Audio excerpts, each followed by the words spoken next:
Hello guys. आज की इस वीडियो में आपको बताने जा रहा हूँ कि किस तरीके से आप स्नैपचैट के ऊपर अपनी जो स्टोरी है वो अपने फ्रेंड्स या फिर अपने कॉन्टैक्ट्स के साथ किस तरीके से शेयर कर सकते हैं। गाइस, उसके लिए सबसे पहले आपको अपना जो स्नैपचैट का अकाउंट है उसको यहाँ पे ओपन कर लेना है। और गाइस, स्नैपचैट पे आने के बाद यहाँ पे सबसे ऊपर आपको ऊपर लेफ्ट कॉर्नर के ऊपर आपकी प्रोफाइल का आइकन मिलेगा।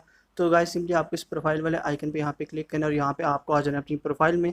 और गाइस, आपको यहाँ पे माई स्टोरीज में आपकी जो भी आपने स्टोरी अपलोड की होगी वो आपको शो हो जाएगी। अगर आप इसके ऊपर टैप करें तो आपको यहाँ पे सेंड स्नैप का ऑप्शन मिल जाता है। उसके अलावा अगर आप इस स्टोरी को यहाँ पे ओपन करें और ऊपर आपको राइट साइड पे एक थ्री डॉट्स का ऑप्शन मिल जाता है। आप यहाँ पे टैप करें तो नीचे आपको एक सेंड स्नैप का ऑप्शन मिल जाता है। तो गाइस, सिंपली आपने इस ऑप्शन पे यहाँ पे टैप करना है।